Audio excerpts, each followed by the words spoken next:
Tremenda promoción la del Torito para esa marcha en Bonao contra los apagones. Dicen que el locutor tiene una voz ombligofónica. Bueno, el Torito está aquí ya en el estudio. Vamos a hablar con él sobre esa marcha. Y vamos a poner también el merenguito, el mismo Fuá, que canta el Cieguito de Nagua. Bueno, pero ahora vamos a compartir el cafecito en el espacio estelar del día con Miguel Seara Hatton, economista y de mucho prestigio, y ahora también secretario de Políticas Públicas del Partido Revolucionario Moderno, PRM. Muy buenos días y bienvenido. Buenos días, Miguel. Muchas gracias. Bueno, ayer Luis Abinader dio a conocer... El miércoles. Anteayer, sí, dio a conocer el programa de gobierno, los lineamientos generales. La visión. La visión para estructurar ese programa de gobierno. Y como tú trabajaste un papel fundamental ahí, te hemos invitado para que nos expliques en qué consiste la propuesta de gobierno del PRM. Por lo menos esta visión, ¿no?, que ustedes pusieron circular, ¿no? Bueno, primero un poco te explico cuál ha sido el proceso para caer en la visión. Nosotros vamos a producir 3 documentos. El primero es la visión. Y la visión tiene que ser como una gelatina que permita construir una propuesta común y homogénea, para que un programa deje de ser un cortar y pegar. Un fulano trabaja en educación, otro trabaja en salud, otro trabaja en agricultura, energía, y al final eso se pegaba. Lo que estamos tratando es construir, lo que estamos tratando de hacer es construir una propuesta sobre la base de una concepción común. Entonces, por eso era necesario la visión.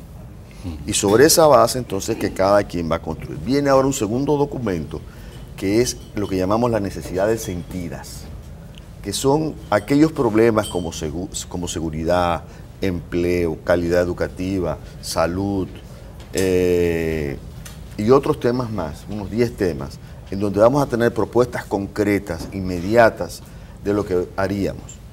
Muchas gracias. Y finalmente vendría un tercer documento, que es ya el documento más tradicional, en donde tendríamos todas las ofertas en todos los sectores construidas bajo una misma perspectiva y acompañada de un ejercicio presupuestario. Okay. Entonces son esas 3 etapas que vamos a hacer. Este primer documento es una convocatoria a la sociedad para que discuta esta visión. La visión, nosotros entendemos que hay dos grandes, digamos, modelos de políticas públicas y de objetivos en el diseño de las políticas públicas. Hay un modelo que dice, mira, lo importante es crecer. Si crecemos, el mercado se ocupa de lo demás. Y las políticas públicas... Eso no es lo que ha ocurrido aquí. Claro, y las políticas públicas se ocupan simplemente de corregir lo que el mercado no es capaz de hacer. Esa es la posición, digamos, quizás como caricatura, el extremo, ¿no? Ese es un extremo. Dice, las políticas públicas hacen lo que el mercado no es capaz de hacer. El bienestar, si hay crecimiento, hay un mecanismo, el mercado se ocupa de la derrama y eso llega a la población. Ahí, y el ámbito de evaluación es el crecimiento. El territorio no es visible, no interesa, no importa, porque el crecimiento del Producto Interno Bruto se desterritorializa. La calidad de vida de la gente no importa, porque se deriva, se asume que es una consecuencia. Y hay otra perspectiva que te dice, no, mira, el crecimiento es importante, sí, sumamente importante. Las instituciones, la tecnología, pero lo importante es la calidad de vida de la gente. Entonces tú estás obligado a diseñar un esquema de políticas públicas diferente, en donde el mercado es importante, sí, importantísimo, pero el mercado es una institución que está sostenido por otras instituciones. Entonces, si esas otras instituciones no funcionan, si el sistema educativo no funciona, los mercados no van a funcionar, porque tú vas a tener un gran nivel de desigualdad. Si no hay un mecanismo de regulación que ordene los mercados, si los mercados están monopolizados, los mercados no van a funcionar. Entonces, hay que poner a la gente en el centro de las políticas públicas como objetivo fundamental ¿no? Y eso implica que vamos a reordenar las políticas públicas sobre la base de una pregunta: ¿cómo se mejora la calidad de vida de la gente? Por ejemplo, mira, tú puedes pensar en educación. Tenemos el 4%. Tú puedes gastar la plata en construcción y hacer muchas aulas, o gastar la plata en calidad de vida, en la calidad. Entonces, tú puedes tener varios enfoques. Tú puedes hacer un ajuste fiscal eliminando la corrupción, ¿no? O reduciendo el gasto social. ¿Entiendes? Entonces, son las perspectivas que están aquí, que es lo que estamos tratando de hacer visibles esas perspectivas y elegir una. En la visión del programa que presentaron el pasado miércoles, uno ve que hay, y así lo explican, ¿no?, en el programa mismo, como 3 fundamentos que orientan toda esta visión. Uno es el empoderamiento ciudadano, otro tiene que ver con mejorar, fortalecer o construir la capacidad productiva en el país, y un tercero que tiene que ver con refundar el Estado. Cuando hablan de empoderamiento ciudadano, que es como el primero de estos pilares, ¿a qué se están refiriendo? Mira, el nivel de privación que tiene la población dominicana hoy día es el resultado de relaciones de poder y de decisiones tomadas en el pasado. O sea, el nivel de pobreza, el nivel de privación en general, la falta de educación, de salud, la falta de agua, de energía, etcétera, es resultado de 2 cosas, básicamente, ¿no? De relaciones de poder que han reproducido un orden de desigualdad, y por otro lado, de decisiones tomadas en función de ese orden de desigualdad. Ahora, ese orden de desigualdad, como decía anteriormente, refleja relaciones de poder. Por lo tanto, hay que reestructurar las relaciones de poder. Primero, que esa situación es modificable, porque si es el resultado de unas relaciones de poder y de decisiones tomadas en el pasado, eso es modificable. Ahora, ¿cómo se modifica? Bueno, creando otras relaciones de poder.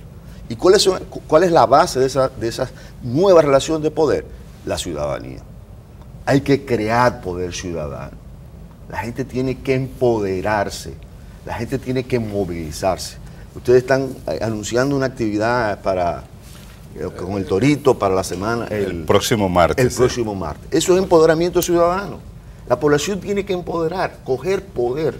Tenemos que construir poder ciudadano. Y hay formas de hacerlo. Hay muchas formas de hacerlo. Entonces, la base de la propuesta es modificar las relaciones de poder. Ese es el centro. Y eso se repite, y eso está ese es el fundamento de la propuesta. Crear poder ciudadano, para que no se deje avasallar, para que la ciudadanía sea un actor de las decisiones. Que aquí la población dominicana está muy rezagada en ese sentido. Bueno, por eso, entonces nosotros estamos proponiendo que la única forma de cambiar lo que tenemos es crear poder ciudadano. Aquí la gente se deja hacer cualquier cosa que le haga. Exactamente. Y se queda tranquilo. Exactamente. Bueno, por eso entonces hay que reforzar eso. En segundo lugar, hay que crear capacidad productiva. Y crear capacidad productiva sobre la base de la innovación tecnológica y innovación organizacional, para crear una capacidad productiva que sea incluyente. Ahora, ¿eso qué significa? El tema tecnológico es evidente. Vivimos en una sociedad que ha cambiado el fundamento de la producción. La producción es la tecnología. Y eso toma tiempo, genera costos. Pero el elemento de la innovación organizacional es inmediato. Imagínate tú, ¿cuál es la causa que tengamos este problema de transporte en la ciudad de Santo Domingo? Es un problema de organización, básicamente. Obviamente hay un problema de inversión, de crear una alternativa. El metro fue no, pero antes que eso... Y chantaje. Claro. Eso es lo que más funciona. De monopolios establecidos y defendidos a sangre y fuego. Bueno, esto es un problema organizacional, es un problema de decisión, es un problema que el Estado organice. ¿Me entiendes? Entonces, eso es lo que hay que reestructurar. Cuando tú tienes la mortalidad materna en la República, te pongo el caso del tema organizacional en el transporte, pero por ejemplo, la mortalidad materna. Cuando tú tienes que la mortalidad materna está en 107 según cifras nacionales por cada 100.000 y 150 según cifras internacionales, que es un número elevadísimo. Sí. Entonces, lo que te dicen los libros... A pesar de que hay atención médica para el 99% de los partos. Exactamente, porque es lo que te dice... Lo que indica que hay una mala atención. Hay un problema de organización y de institucional. Entonces, eso lo podemos resolver. Entonces, ese segundo elemento es eso, ¿no? Vamos a resolver aquellos problemas del costo de la actividad productiva, ¿no?, que se puede resolver de manera inmediata organizando mejor esta sociedad, ¿no? Y nada de eso se puede hacer si tú no refundas el Estado.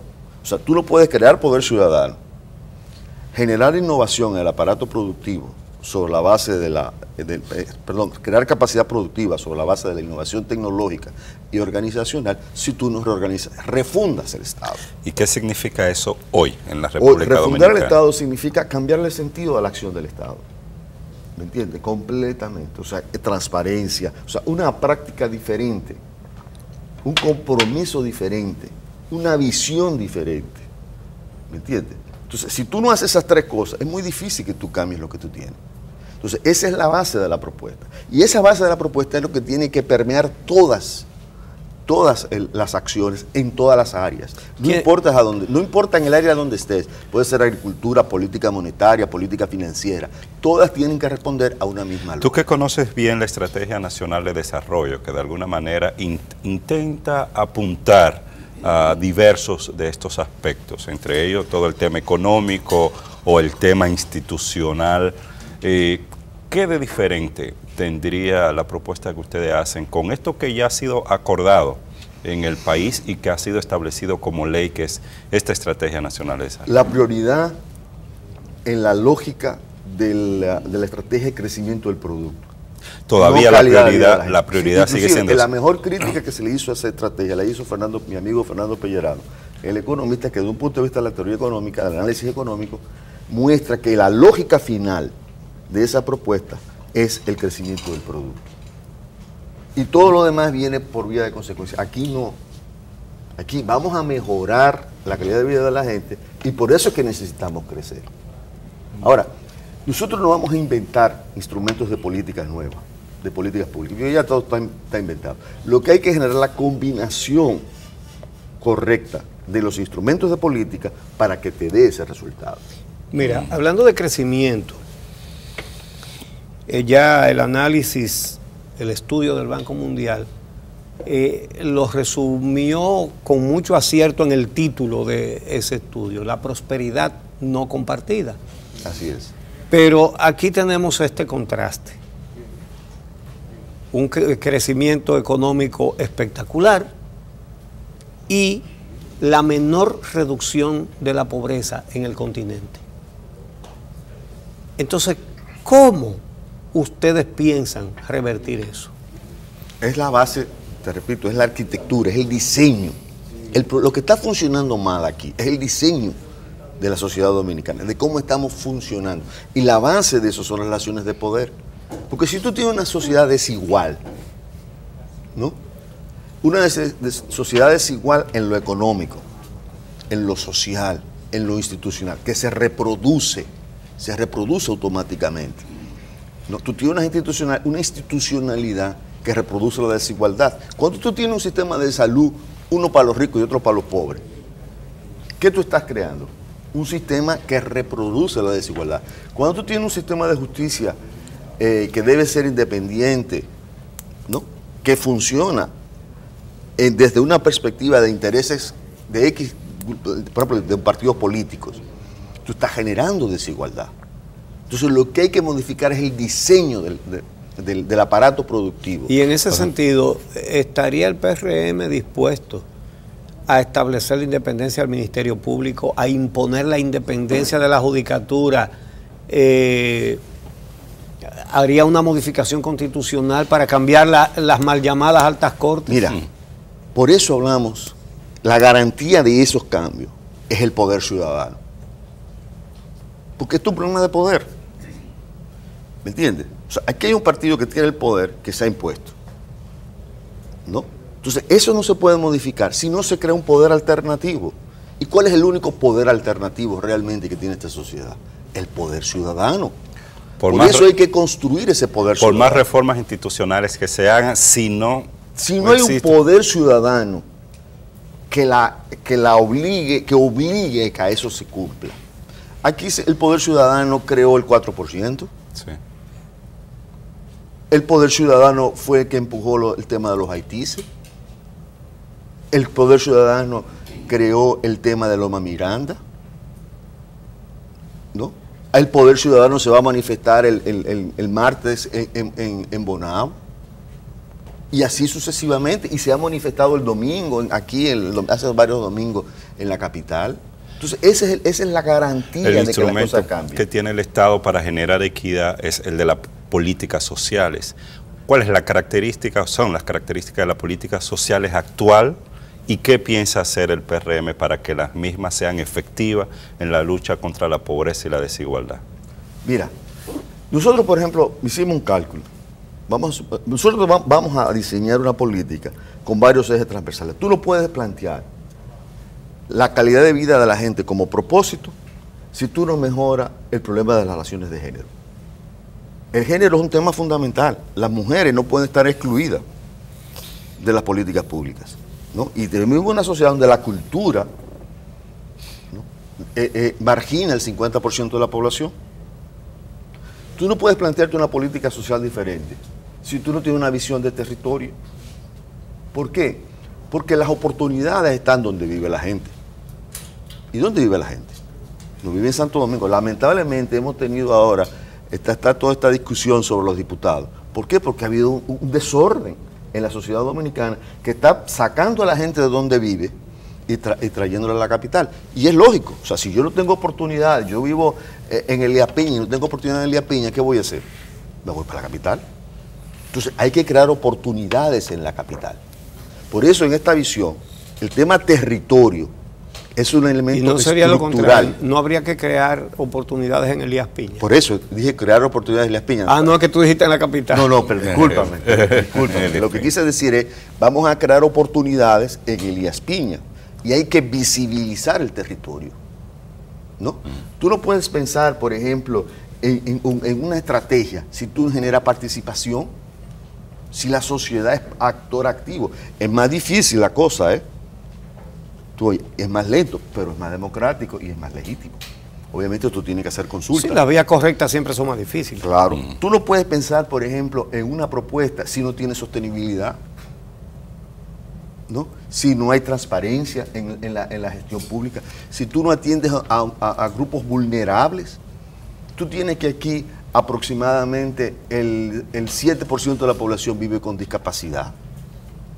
Si el 6.5% de la población es envejeciente, como el 8% vive con enfermedades crónicas de la población, ¿no? Entonces tú tienes que diseñar una estrategia diferente, no como favores, porque la práctica actual es que eso es favor, sino como derechos. Tú tienes que crear una cultura de derechos y parte del poder ciudadano es que la gente se empodere de que tiene derechos.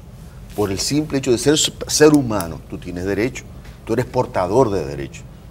¿Me entiendes? Entonces, ese es el enfoque que estamos tratando de dar con respecto a la política social y en general a las políticas públicas en general. ¿Quiénes más trabajaron en ese? Es un grupo grande, o sea, la Secretaría, esto es un grupo muy grande de personas, imagínate, o sea, en una organización como esta, y ahora estamos en una segunda etapa. Pero los principales responsables, además de... Bueno, no, está la Secretaría, está trabajando Olaya Dotel, son gente joven, está, por ejemplo, Francisco Torres, Adolfo Martí, está al mismo Arturo, ha trabajado Arturo Martínez Moya, sí. Eduardo Tejera, son un grupo grande de personas. Hay personas bastante bien calificadas. No voy a... es una lista inmensa, ¿no? O sea, si me excusan a quien... Sí, me imagino que quedará muchísimo. No, eso bueno, no. Es muy interesante todo esto que plantea Miguel y además es un tema que ha sido planteado como preocupación, es decir, la vuelta a los principios ideológicos y programáticos de los partidos políticos en la República Dominicana. Lo que queremos es crear, precisamente, tener una visión ideológica. Sí. ¿Entiendes? Porque un partido sin ideología se va a convertir en un pragmatismo indecente. Que es lo que hemos tenido. Como ha pasado en las es últimas... la ética al poder.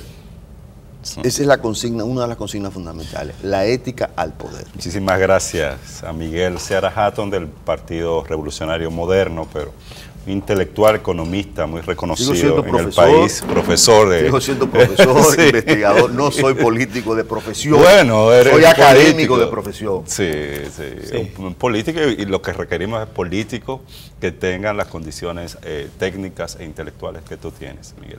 Y bueno, y seguimos con ¿qué? Movimiento social y arte. Poder ciudadano, como dice Miguel. Poder ciudadano y música y arte. Bueno, el Torito. Con el Torito. Héctor Acosta viene a promover la marcha de Bonao contra los apagones. Y vamos a conversar Poder con él. ciudadano. Poder ciudadano. Sí. Pero vamos a hablar un chin de merengue también. Sí, porque también. no ¿Cómo vamos a no? desaprovechar la oportunidad tampoco de tener aquí al Torito y no hablar de eso. Hablar y entonar. Exactamente. Regresamos en un momentito.